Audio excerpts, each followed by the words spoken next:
23 de Jason Miller, Cedar Springs, Michigan.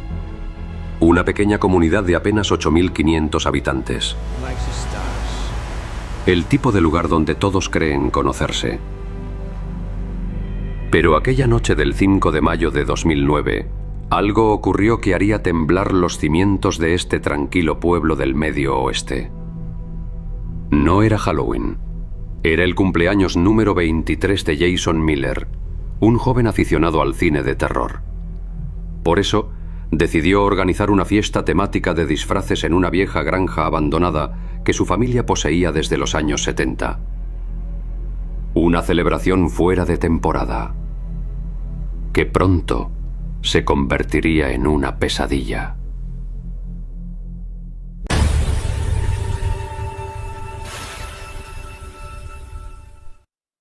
Entre los invitados se encontraba Elizabeth Lise Vogel, una estudiante de arte dramático de la Universidad de Michigan.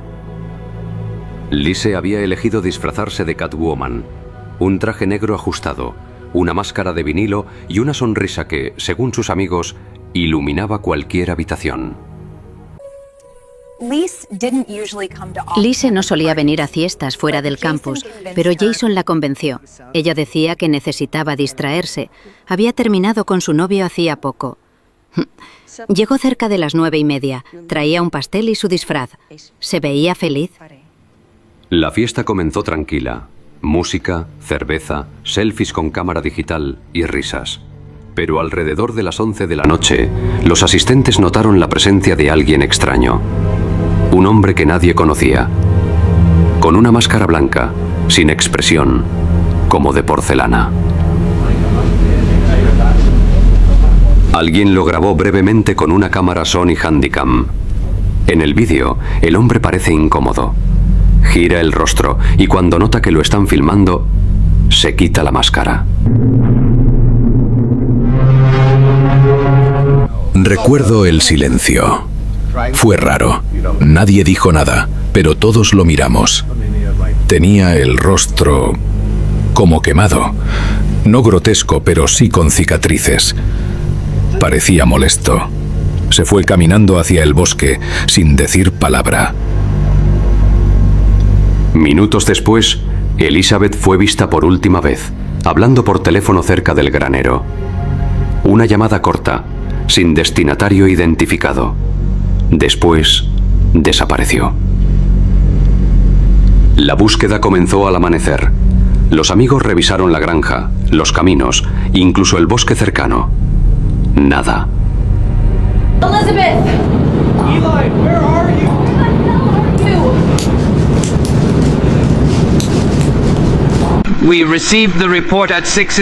Recibimos la denuncia a las 6 de la mañana. Inicialmente pensamos que se había marchado con alguien o que estaba inconsciente en el bosque, pero al revisar la zona, encontramos su bolso, su teléfono y una bota a medio kilómetro del granero. Durante 72 horas los agentes peinaron la zona sin descanso. Las cámaras de seguridad de la carretera mostraban un solo vehículo saliendo del área a medianoche. Una camioneta Ford Ranger. La placa correspondía a Dwayne McCullough, de 34 años, residente en Grand Rapids. Un hombre que, según los registros, había sufrido graves quemaduras en el rostro tras un accidente industrial en 2002. Cuando lo encontramos no opuso resistencia. Nos dijo que había ido a la fiesta invitado por un amigo de un amigo, que se sintió incómodo y se fue temprano. No encontramos rastros de sangre ni signos de lucha en su vehículo. Pero algo no cuadraba. Los testigos lo recordaban como el último en ver a Lise con vida. Y aunque McCullough insistía en su inocencia, su historia tenía huecos. Según la policía, no había registros de llamadas desde su teléfono durante esa noche, ni testigos que confirmaran su regreso a Grand Rapids antes del amanecer. Cedar Springs es un pueblo pequeño. Cuando desapareció Lise, todos querían respuestas, pero la policía no tenía nada. Sin cuerpo, sin pruebas, sin testigos confiables. Y ese tipo, el de la máscara, parecía un fantasma. People were making up silly things about him. He only came to the party because I invited him. He arrived wearing a mask because of the accident he'd had, and he wouldn't take it off out of shame. He even tried to cover his eyes, like Jeff the Killer, but nobody understood. They judged him solely on his appearance, without knowing that he was actually a good man. Todas las pistas señalaban al hombre de la máscara. Solo un par de amigos defendían su inocencia. Pero el 9 de mayo, la verdad emergió de las aguas. Un pescador encontró algo flotando en el río Rogue. A 15 kilómetros de la granja yacía el cuerpo de Elizabeth Vogel. Aún vestía su disfraz de Catwoman. Después del hallazgo del cuerpo de Elizabeth Vogel, Cedar Springs dejó de ser el pueblo tranquilo que todos conocían. La joven, de apenas 22 años, había sido encontrada flotando en el río Rowe, aún con su disfraz de Catwoman. El caso pasó de ser una desaparición a un crimen que estremecería al estado de Michigan. La comunidad exigía respuestas, y todas las miradas apuntaban hacia un solo hombre, Dwayne McCulloch. Todos lo señalaban. Tenía cicatrices en el rostro que daban una apariencia de palidez. Además que era callado, vivía solo y había estado en la fiesta sin invitación. En un pueblo pequeño no necesitas más para convertirte en el monstruo de la historia. Lo más perturbador no fue solo el hallazgo del cuerpo de Elizabeth, sino la carta con un Joker colocada junto a ella. Esa sola pieza bastó para que el pueblo señalara a McCulloch como culpable. La locura se apoderó del caso. Una carta junto al cuerpo de Elizabeth bastó para que el pueblo señalara a McCulloch. Él, como un Joker siniestro, completaba la trágica historia. Si Elizabeth era Catwoman, él era su villano. Así nació el mito, y con él el apodo que lo perseguiría para siempre, el Joker. Sin embargo, la carta fue descartada de inmediato en la investigación forense. Presentaba un avanzado desgaste y moho en el reverso, lo que demostraba que llevaba meses abandonada en ese lugar. Las pruebas de laboratorio confirmaron que no tenía relación alguna con el caso de Elizabeth. Pero los rumores ya habían envenenado la opinión pública. A pesar de las evidencias, el pueblo ya había condenado a McCulloch. La carta fue descartada como prueba. El moho y el desgaste demostraban que llevaba meses ahí. El laboratorio confirmó que no tenía nada que ver con el crimen de Elizabeth. Pero para el pueblo, la lógica no importaba. McCulloch ya estaba sentenciado en la corte de la opinión pública. La carta fue oficialmente descartada como prueba. Sin embargo, McCulloch seguía bajo la sombra de la sospecha. Una razón clave lo mantenía en el centro de la investigación. Esa misma noche, había salido de la granja. McCulloch había sido visto saliendo de la granja poco después de medianoche. Los testigos afirmaban que parecía alterado. Sin embargo, no existían pruebas directas que lo vincularan con el crimen. Los agentes encontraron su camioneta, una Ford Ranger azul, estacionada detrás de su casa. Dentro no había rastros de sangre, pero sí algo extraño. En el asiento trasero hallamos una máscara blanca, igual a la descrita por los testigos. No era ilegal, claro, pero cuando la vimos, todos sentimos lo mismo. Ese hombre sabía algo.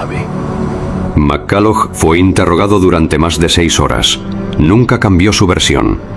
Dijo que se sintió incómodo por las miradas y decidió irse.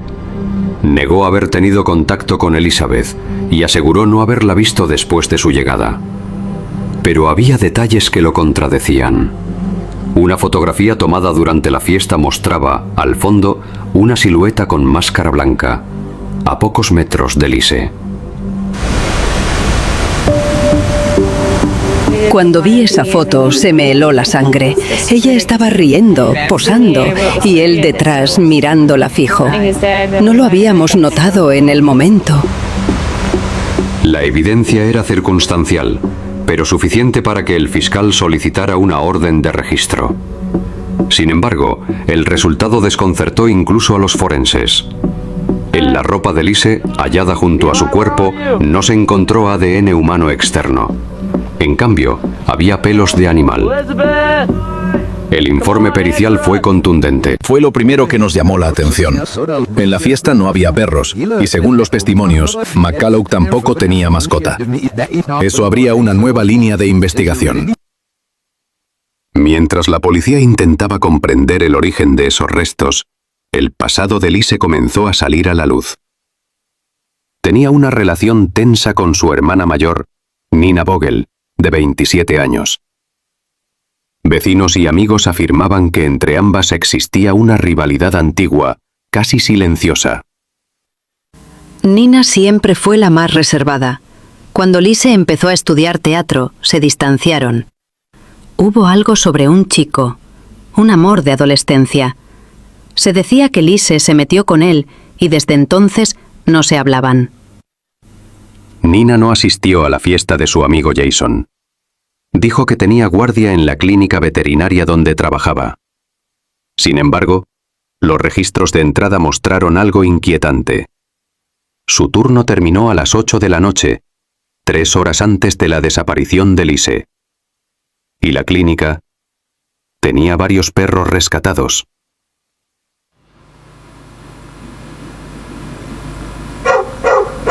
Cuando revisamos su ropa, hallamos pelos similares a los encontrados en la víctima. No era una coincidencia fácil de ignorar, pero tampoco podíamos confirmar nada todavía. Mientras tanto, McCulloch seguía bajo presión mediática. Su rostro aparecía en todas las portadas locales. Era el monstruo perfecto, un hombre solitario, marcado por las cicatrices y los rumores. Pero sin pruebas sólidas, la fiscalía no podía acusarlo formalmente. La gente lo insultaba por la calle. Lo echaron de su trabajo. Todos estaban convencidos de que era él. Hasta que llegó el informe completo del laboratorio. Las fibras halladas en el cuerpo de Lise no coincidían con los materiales de la ropa de McCulloch. Y en su camioneta, bajo una de las alfombrillas, apareció una pista inesperada. Una pulsera rota, con pequeñas incrustaciones de vidrio negro. Idéntica a la que Nina Vogel solía usar. De pronto, el caso dio un vuelco. Ya no era solo el hombre de la máscara. Ahora, una nueva sospechosa emergía desde el círculo más cercano de la víctima. La hermana. Nina. Durante semanas, Nina Vogel se convirtió en el centro de todas las sospechas. Los investigadores no podían ignorar el pasado entre las hermanas, celos, distancia y un amor que, años atrás, las había separado. Pero había algo más, algo que todavía no encajaba. Nina no era una mujer violenta. Sus compañeros la describían como tranquila, reservada. Pero los resentimientos familiares pueden ser un detonante impredecible. El laboratorio estatal confirmó que los pelos hallados en el cuerpo de Elizabeth pertenecían a un Golden Retriever. Nina tenía contacto frecuente con perros por su trabajo en la clínica veterinaria, pero no se hallaron coincidencias directas. Hasta que un nuevo nombre apareció en la lista de entrevistas: Ryan Kessler. Ryan había sido el primer amor de Nina. Salieron en la secundaria, pero rompieron cuando él empezó a acercarse a Elizabeth. Después de eso, ninguno volvió a ser el mismo. Kessler, de 28 años, vivía en las afueras de Grand Rapids. Trabajaba en una tienda de herramientas y llevaba una vida aparentemente tranquila. Curiosamente tenía un perro, Copper, un Golden Retriever de pelaje marrón claro. El mismo tipo hallado en la escena. Solicitamos una muestra de pelo del animal y la enviamos al laboratorio. Nadie esperaba el resultado. La coincidencia fue del 100%. El pelo del perro de Ryan Kessler estaba en la ropa de Elizabeth Vogel. El caso dio un giro total. El hombre que todos habían ignorado al principio se convirtió en el principal sospechoso. Y lo que comenzó como un triángulo amoroso terminó revelando una historia de obsesión y arrepentimiento. Lo llamamos para una entrevista. No se resistió. Apenas se sentó frente a nosotros, empezó a temblar. Después de unos minutos, lo dijo todo. Ryan confesó haber estado en la fiesta aquella noche. Dijo que fue por curiosidad, que quería ver a Elizabeth una última vez. La observó desde lejos, sin acercarse. Cuando ella salió a tomar señal para llamar por teléfono, decidió hablarle. El perro, Copper, la reconoció de inmediato. Se acercó moviendo la cola y se recostó sobre sus piernas mientras ambos conversaban. Solo hablamos unos minutos. Ella me dijo que lo mejor era dejar el pasado atrás. Yo no lo acepté bien. Él no la atacó con violencia desmedida. Según su declaración y los signos en el cuerpo, hubo un forcejeo, una caída accidental. Golpeó la cabeza contra una roca al borde del río. Ryan entró en pánico. Intentó reanimarla, pero no hubo respuesta. Con miedo y confusión, arrastró el cuerpo hasta el agua. El perro, asustado, permaneció junto a él todo el tiempo. Fue ahí, mientras el animal se movía alrededor del cuerpo, que los pelos quedaron adheridos a la ropa de Lise. Sin saberlo, Copper había dejado la pieza clave del rompecabezas. Ryan lloró durante la confesión. Dijo que nunca quiso hacerle daño, que solo quería hablar con ella. Pero la verdad es que no podía superarla. Era una obsesión que se disfrazaba de amor. En junio de 2010, Ryan Kessler fue sentenciado a 25 años de prisión por homicidio en segundo grado y encubrimiento. Durante el juicio, pidió perdón públicamente a las hermanas Vogel. Nina, entre lágrimas, aseguró que nunca imaginó que él fuera capaz de algo así. Perdí a mi hermana y también al hombre que alguna vez amé, dijo.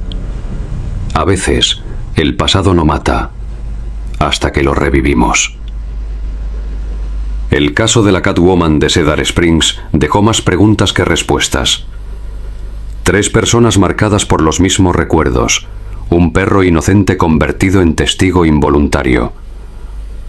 Y un pueblo que jamás volvió a celebrar una fiesta igual. En los crímenes más oscuros, no siempre hay monstruos.